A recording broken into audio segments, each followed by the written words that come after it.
Welcome my friends. If you've tried to build a PC in 2021, you've probably realized there is no stock available or there's no graphics card at least. It's very hard to put together an actual reasonable system for video editing 2021. I'm going to show you a very interesting system and for 3 different budgets. The system is without a graphics card. You can use a PC without the graphics card. Believe it or not, it's possible. So the whole point for this system and for this build is that if you need to get into video editing or you need to build yourself a video editing system right now, you want it to be as future-proof as possible, so when some parts come available, you can actually swap them out without losing any ridiculous amount of money, of paying ridiculous amount for a very bad graphics card, for example, or some other parts. Then this is exactly what this is for. Also, all the different budget tier options for every single component I'm gonna give you,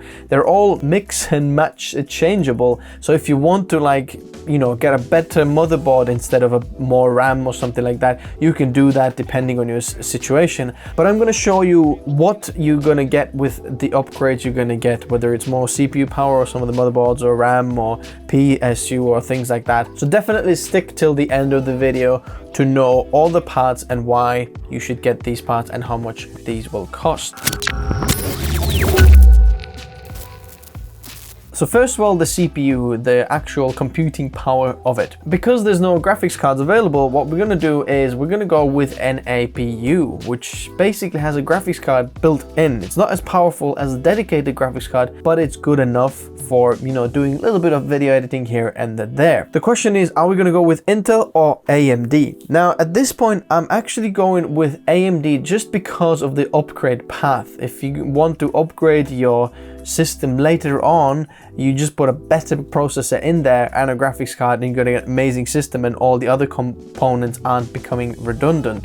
Whereas on the Intel system, the upgradability isn't as tempting. So the 3 processors I'm going to give you. The budget version is going to cost you $180 and it's a 4-core, 4-thread processor. It's called the Ryzen Pro or Ryzen 3 Pro 4350G. And I've got a review of that on my channel if you want to check that out. Another very important thing to mention about these CPUs is that you can't really buy them retail, but there's plenty of them available on eBay. It's because these processors are basically like laptop processors really made into desktop processors, and it was made really for like system builders. For example, you know, if you build a little PC, like little office PC, then all of these processors were really meant for getting into them, but you can easily buy them on eBay. That's why they're not really available to buy retail, for example, Amazon, even though there are some listings available on Amazon. So I'm going to leave some Amazon links in the description as well as eBay. eBay, I think, is the best place where you want to get them from. And I had 3 of them, but because I didn't use them, I literally resold them. And if you didn't know how this works on TechnoDish channel, everything that I'm talking about, you can find the links in the description. If you don't know where to find the description, it's just literally underneath the video and it just starts saying words. Just click on that little arrow and you'll find all the links in there, what I'm talking about. Now, on the like mid-tier version, I would go with Ryzen 5 Pro 4650G. Now, this is a 6-core processor and 12-thread processor, quite a big jump up, and is roughly equivalent in processor power of 3600 or 3600X processor power, which is very amazing processor power for the price, and that you get a graphics card built in there as well. For like the 50 quid or $50, you're gonna get a graphics card built in as well, so you can actually use your system, which is just amazing. For the upper limit or like the actual high-end system or so on, I would go with the Ryzen 7 Pro 4750G, which is an 8-core 16-thread processor and is roughly somewhere between 3700X or 3800X Ryzen processor line. So in terms of the actual processor power, you're gonna get that much there. Now, most of the listings on eBay actually come with a CPU cooler, so you don't need to worry about that. And the temps on them, if you don't believe me, go check out my reviews, are very good, absolutely amazing. So the stock cooler that you're gonna get with it, or any cooler, any CPU cooler that you can find, you can stick on it and you'll be absolutely fine with the temperatures. So now these are the 3 processors I would recommend with it. And the higher one costs roughly around $400 or so, depending on the eBay listing. In terms of RAM, there is 3 options. I'm gonna give you an option of 16, 32, or 64 gigabytes. Now, if you want to just start out, 16 gigabytes will get you through, you know, some of the 1080p editing, as well as, you know, not so much of multitasking, but it is fine for just for that. Even some of the 4K editing you can do with it. You might be in some trouble when you're doing big renders because then the RAM is not enough. But for like mid-tier, 32 gigabytes should last you a long time and get you through some of the 1080p and 4K edits, unless you're doing absolute big renders or some big things in multitasking, then 32 gigabytes might run out. That's why 64 gigabytes should be fine for most people out there. You might be asking, why 3600 megahertz of DDR4? It's because it's an APU. The faster the memory, the better the processor actually performs, or the better the graphics power is, because the actual memory or RAM is also used for VRAM or video memory. Graphics cards have a dedicated memory in the graphics card. Well, now because it's an APU and integrated graphics cards, the memory will be that. So the faster the memory is, the better basically it is. So that's why we're going to go with 3600 megahertz, as well as if you want to upgrade to a 5000 series Ryzen processors later on in the future. This is like the sweet spot of the RAM you want for the Ryzen 5000 series processors. So we're also like thinking about the future. And the RAM price differences, 16 gigabytes, you can get roughly about $85. Check out the links in the description below. 32 gigabytes is less than double that, which is $150. And then 64 gigabytes, you should get roughly around $275. Now, I've also found like the best bang for buck option in the web, and then link them in the description below. Also, the prices might vary and you might be able to get them even cheaper, so definitely worth checking out and checking the latest pricing in the description below. Next up, the motherboard we're going to go with. So 3 motherboards. So there's 3 chipsets I'm actually recommending for you. So the budget one, we're going to go with B450 chipset, which you're not going to get PCIe 4.0. Next chipset is B550, which you can get some PCIe 4.0, you know, bandwidth.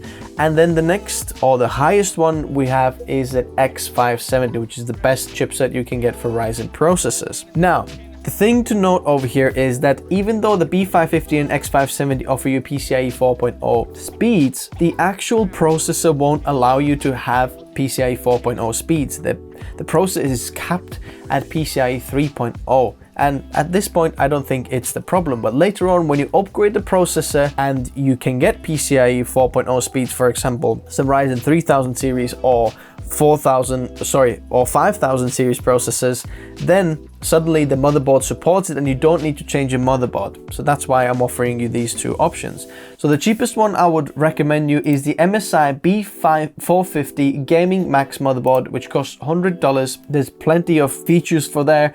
It doesn't have Wi-Fi, unfortunately, but if you do need Wi-Fi, I'll leave like a little Wi-Fi card in the description below. You can get Wi-Fi very, very cheap. You can even get it for like $6 or less, like a little USB Wi-Fi dongle if you need that internet. But for the most stable, you know, option, you can just use the Ethernet. But for $100, that's an amazing price. The only problem with this motherboard that really kind of is what I can see is that it doesn't have the front panel USB-C connector on this motherboard.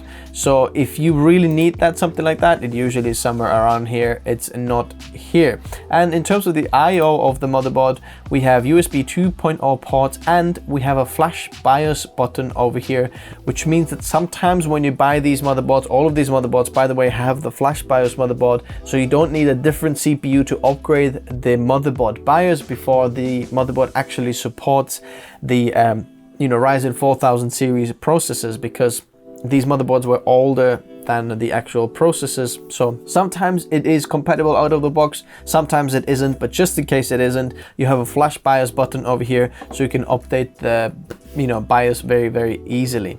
You have one DVI port over here for your video, and then one HDMI port for your video as well if you need that out. We have a few 3.2 USB 3 ports over there, and then LAN port and then audio ports. So it's all the basics you need. SATA ports, 6 SATA ports over here you need if you want to put some hard drives and things in. Plenty for that. Also M.2 slot on the motherboard here. Next off, we have an MSI B550A Pro series motherboard, which is $156. Now, the reason I'm offering you MSI on all of the tiers, as you can see, the next one is MSI MAG or MAG X570 Tomahawk, is because the actual build process of the MSI motherboard, or later on when you set up software, is the easiest. You literally download Dragon Center, and then this will automatically install you all the chipset drivers, all the drivers you need apart from the graphics card. So what are you going to get extra?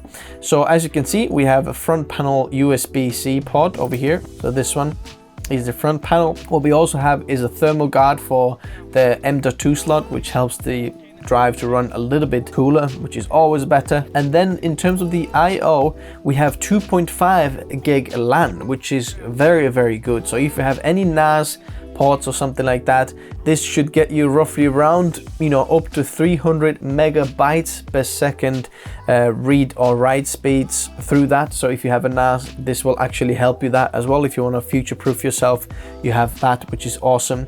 You have USB 3.2 ports and a one Type-C port as well, so a little upgrade. We have one HDMI and a display port if you wanted that, and then few USB 2.0 ports. Also 6 SATA ports, and look, it looks, a little bit design is more pro, looks very good, and for that extra little $56 you get features that are very future proof for you. Unfortunately, Wi-Fi isn't built in for this one either.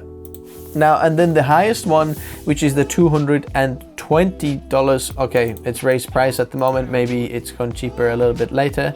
But in here, what we have is, first of all, USB-C port for the front panel. We have some SATA ports, and finally now we have Wi-Fi 6. We have flash BIOS button, as you know, you can change that. We have 2.5 gig Ethernet. So if you need any NAS, this is, good enough for getting some NAS and editing off NAS. Perfect for that. We have super speed, 3.2 USB 3 Gen 3.2 ports over here, and then some more over here. This is maybe 3.1. We have one HDMI port, and now we have 2 thermal guards for the M.2 USB slots over here, and these are PCIe 4.0, or this one at least is. So if you want to upgrade that in the future, you have that option. So these are the motherboards. Just think about what you need and how much you need the future proofers compared to like what you really need right now.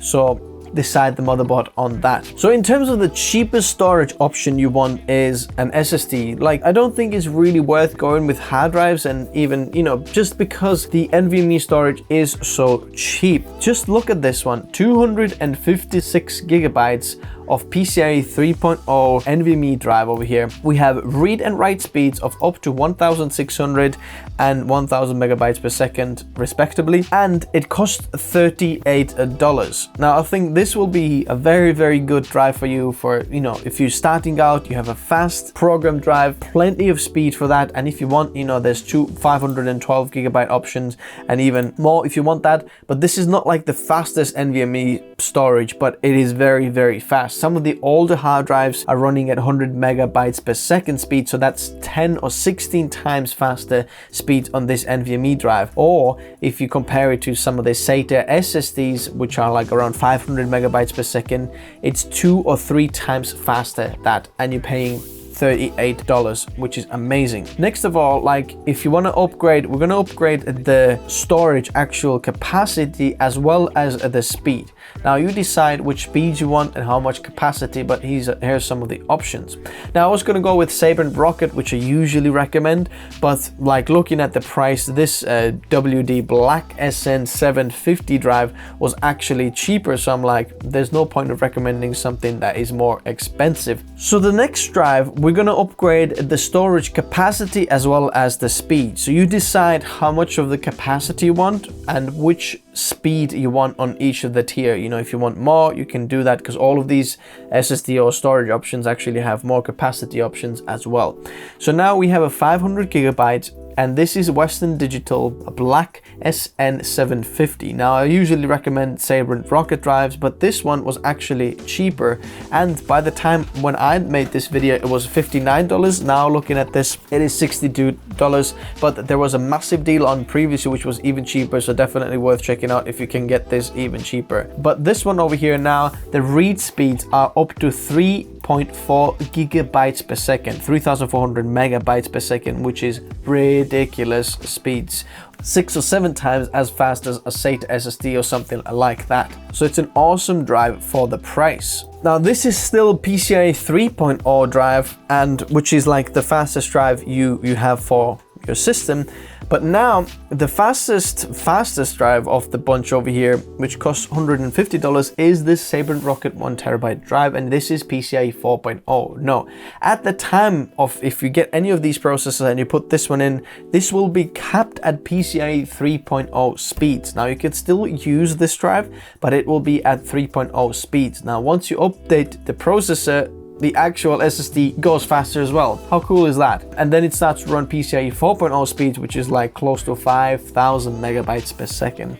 And depends how fast you want it, 500 gigabytes or the capacity, 1 terabyte, 2 terabytes, you have that. But this, for the PCIe 4.0 storage, this is probably the best bang for your buck in terms of speeds, performance, reliability. That's that. So now let's move on to the power supplies. Now the cheapest one I'm going to recommend is a 450 watt power supply, and you can probably get even a 350 watt power supply if you can find one cheaper, but probably it's not worth the money you're actually paying less. You're only a few dollars less, but if you want to get that, it is possible, because the actual consumption of this whole system is very, very low. These processors are 65 watt TDP, and they run very, very, very efficient. Now I did see the upper 8 core one draw up to like 80 or something more watts more than the TDP, but just so you know that they are very, very efficient, and 450 watts is plenty enough, especially when you don't have a graphics card.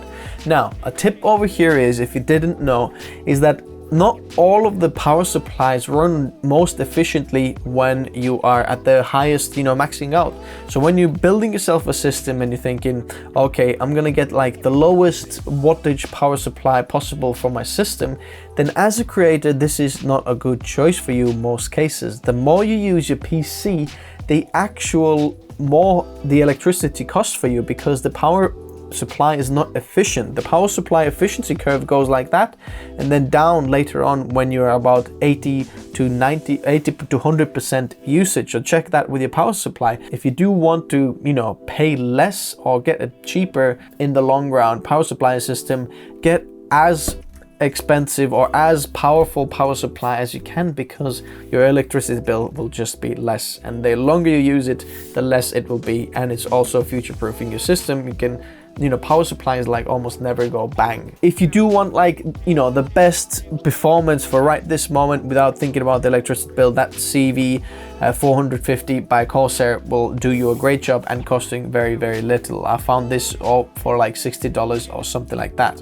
And then for the more higher end ones, we're gonna go with EVGA 750 watt Supernova power supply. We're gonna skip the 550 and 650 just because we're gonna future-proof ourselves a little bit, and we have a modular power supply if that is, what you want. There's a few options over here. Now, this is also Gold Plus certified, so it's very, very power efficient, especially for this low power system that we're gonna get. It's gonna be absolutely amazing, because we're only gonna be using like maybe less than 50%. So that should be good for that, and it should run you for a very long time. Even if you get like an RTX 3070 in there, or even 3080, that should go there. Now, I wouldn't bank this on 3080 depending which one you go for, but 3070, 3060, less graphics cards, all of them can go in there. This power supply can support that. For like the higher tier end, we have a 1000 watt power supply from a Be Quiet, and then it's gone unavailable, but it should be around $280. It was the cheapest 1000 watt power supply that I found that can still do 80 plus gold or higher. This one is 80 plus titanium, so it's even more efficient, which means less electricity bills, and provides you of 1000 watt power supply. And for that one, any graphics card you can throw at it, you know, 3090, any's, that'll do. And lastly, we have the case. Now, which case should you go for? And the cheapest case that I can recommend over here, which is not what I would do usually and what I don't really want to recommend, but because I know that the CPU and the system runs very, very good temperatures and the airflow really doesn't matter so much as long as you're not putting a graphics card and other stuff in with these CPUs, we're gonna go with the NZXT H510 case because it's beautiful and it just does the job and is the cheapest. And not just because it's very practical, this is like an airflow disaster, but it will do the job for now if you want like the best performance for now, or just pay the least amount. Now, if you do want to like a little bit future-proof yourself and want like a better airflow case, so you know, when you get some better components, you're not gonna have to just replace your case. I like the minimal design, but just not very practical in terms of performance. So the next case, if you can spare another $20 to $25, you can get something called Corsair 4000D Airflow.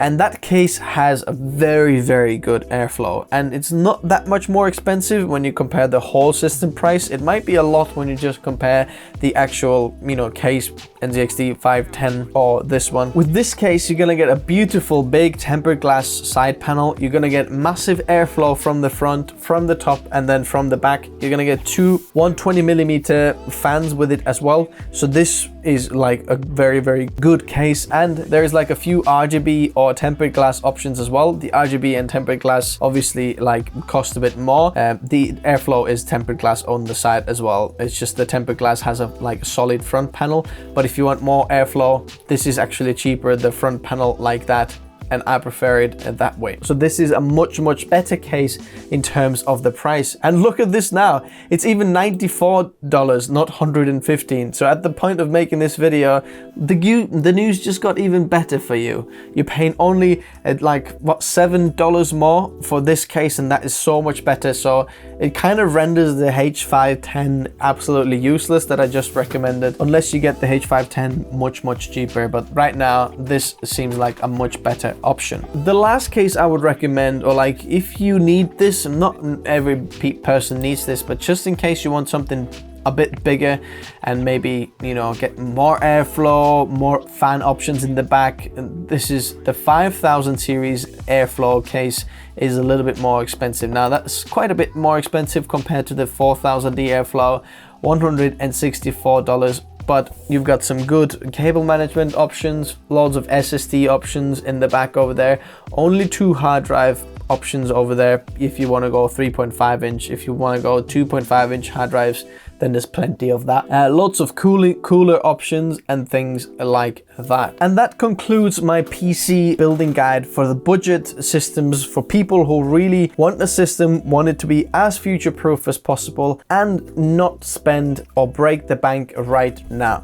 Now, all of these systems are, like I mentioned, like mix and match. You can choose any RAM you want. They all match with anything, any motherboard, any CPU, any storage system, any PSU, any case, they all like mix and match together. So if you want to use any of them, you can if you wanted to. But if you go with the cheapest budget option, it should run you roughly around $550, and the mid-tier would be roughly around $855, and then the high end is going to cost you $1,496, which is a little bit, you know, crunchy, but it's very future-proof. And when you get a better CPU there and GPU, this is an unbelievable system you have there. As always, the links for all of them that I mentioned are in the description below, so check out the latest pricing for the latest deal to get the best bang for buck for you. Let me know if you have any other questions below. Like the video if you found it helpful, it actually makes a difference. Subscribe if you haven't already, and I will see you in the next one. Thank you very much, boys and girls, for watching. It's probably men and women. Yeah, it's more men and women for watching, and I'll see you soon. Bye bye.